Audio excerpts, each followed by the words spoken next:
Today we're going to be installing the Denali DR1 driving lights on the Tracer.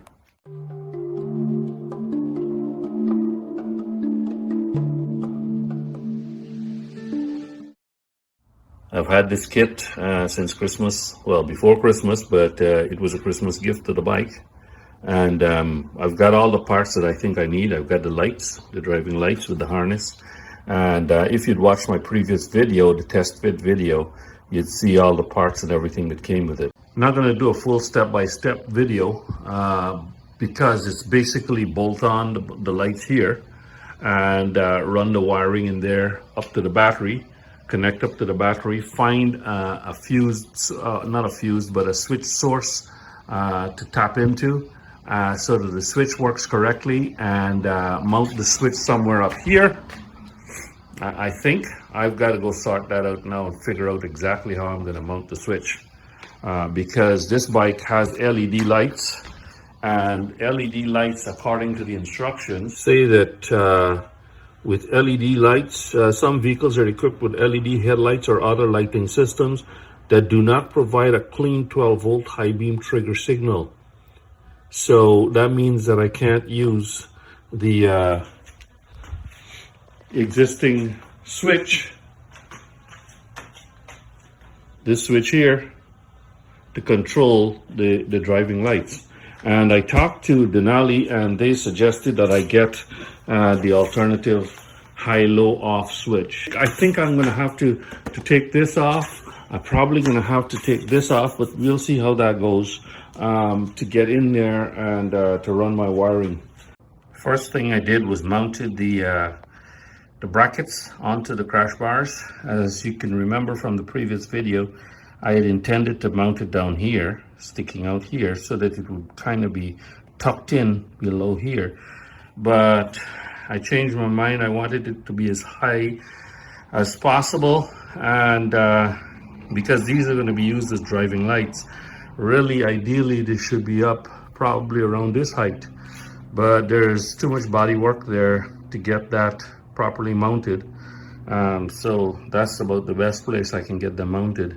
Yes, they're going to compete with this, but c'est la vie. I can turn them off with the switch if I really think that there's a need to have good conspicuity of the blinkers with the driving lights on, so we'll see how that goes. But yeah, so I mounted it there, and this is the tape that I have. It's not really a sticky sided tape, but it's got a nice thickness of rubber, and so I put that around the bar, and then I just taped it with some electrical tape, hold it together while I clamp this on. Before I install the lights, I'm going to go and install one of these wide angle lenses onto one of these DR1 units so that I can get the hybrid pattern that I mentioned before. I want the DR1 kit comes with two wide beam, I call them, but they're actually I think they refer to them as hybrid lenses. Let's see what it says here. It says that D are E-Mark certified true hybrid lens. So these are the hybrid lenses, and if you put both of them on, you get full hybrid beam, which is kind of a spread, you know, a more spread out beam. And if you leave them off and you just use the spot lenses that come with it installed, then you get the farthest throw down the road, and you get this kind of pattern. See, you get the top one there if you use the clear lenses, and if you use both true hybrid, you get the bottom one here, and I want the middle one, which is the spot hybrid, which is one hybrid lens.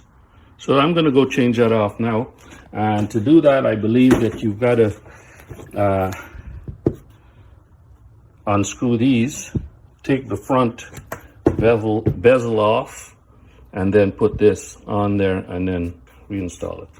With the bezel off, you can just pull this gasket, which has the lens inside, pull it out, and then you just remove the lens, put the other lens in, and then push the gasket back down, put on the bezel, and you're back in business.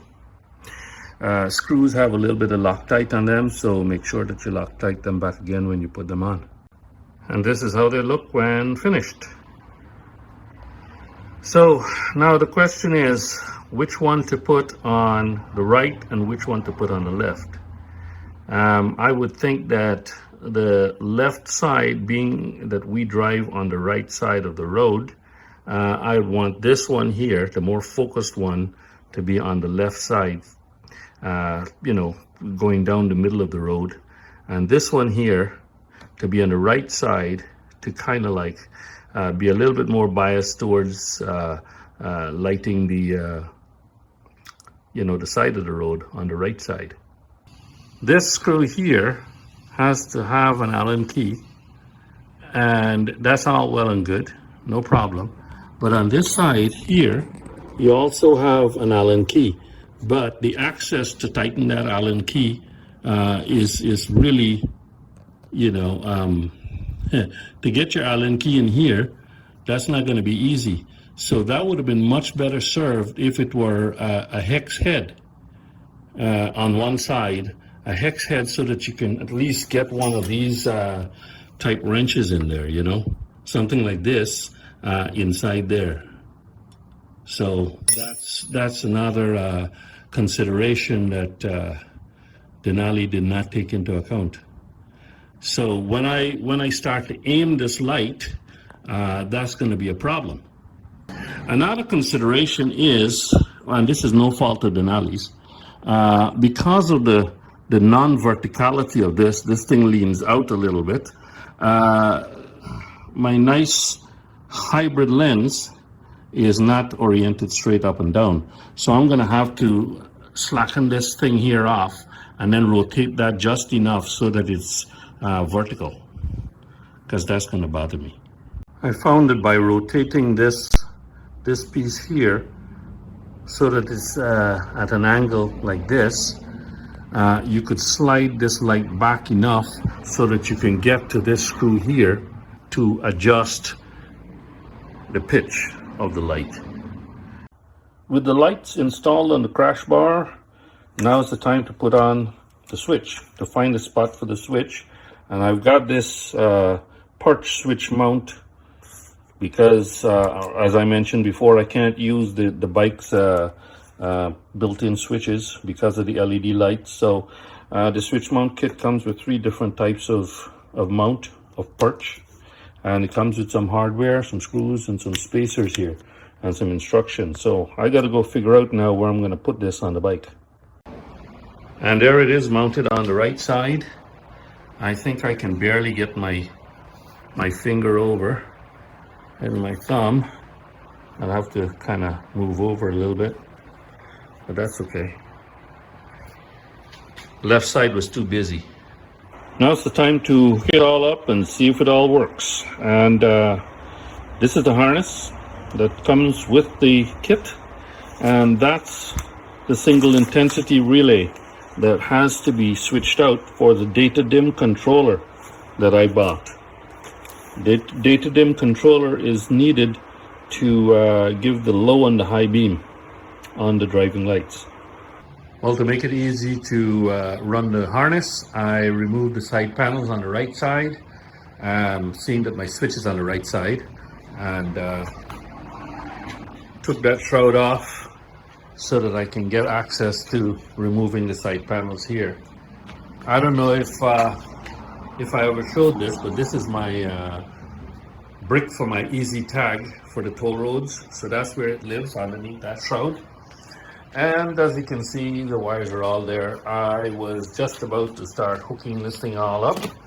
I passed the harness underneath this wire here and down here, and I'm going to run it there towards the front of the bike. One eternity later. Well, the bike's put back together and the job's done. The DR1s are on, and as you can see, they're working. I managed to tap into a circuit that was right under the seat next to the battery. It's right on a relay right there, so very convenient. And there's the hybrid. That's the hybrid, quite significantly dimmer then as you can see, it's on the right hand side, dimmer than the left, which is the spot. The spot is right there. This is on low power actually right now, and the installation took quite a long time because I will admit I took my time, and it seems to be fighting me all the way, but anyway, got it done. So time to go see, and there's no codes or anything. Time to go see later on when it gets dark, if anybody flashes me.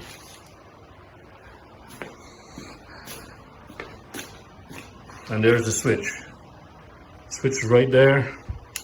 High, low, high, off.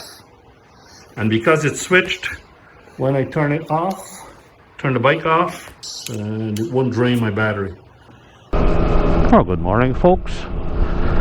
Here we are going to work for the first time in 2022. Wanted to come out and recording this because this is the first time that I'm going to be riding kind of in the dark, but as you can see, it's not very dark. This is the time is now 6:37, but this is the darkest since I've installed these Denali DR1s, and I just wanted to see if I can get some idea of how bright they are. Right now I've got the low beam headlights on, and the DR1s are on the low setting. Another thing that I want to find out is if anybody's flashing me. Let's sneak over.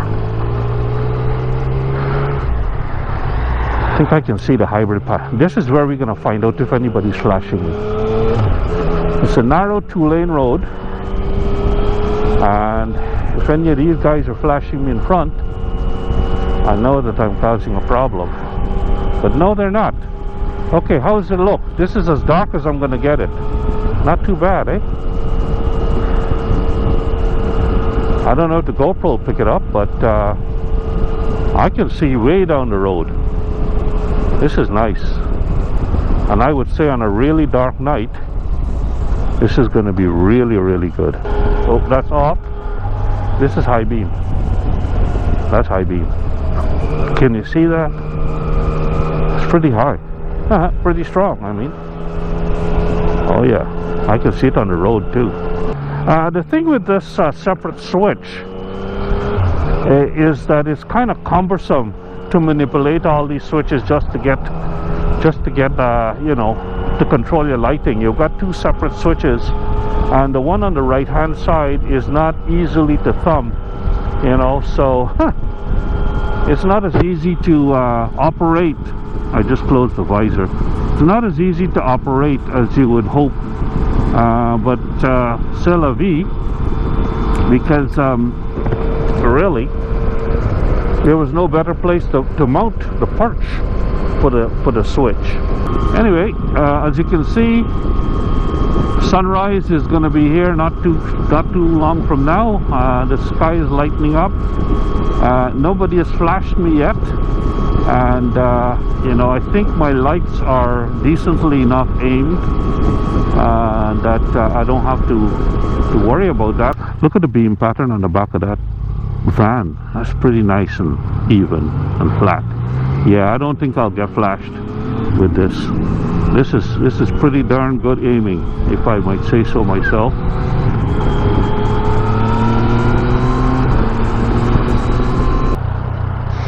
Yeah, as you can see down the road there, it's not very dark. Oh well. Ah, the truck is stopping.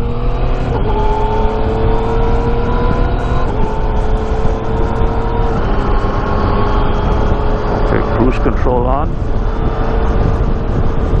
Let's turn on the high beams. There's the high. There's the bright lights. So this is the brightest that I can be. Wow. Back to low beam. Back to low setting on the lights on the Denalis.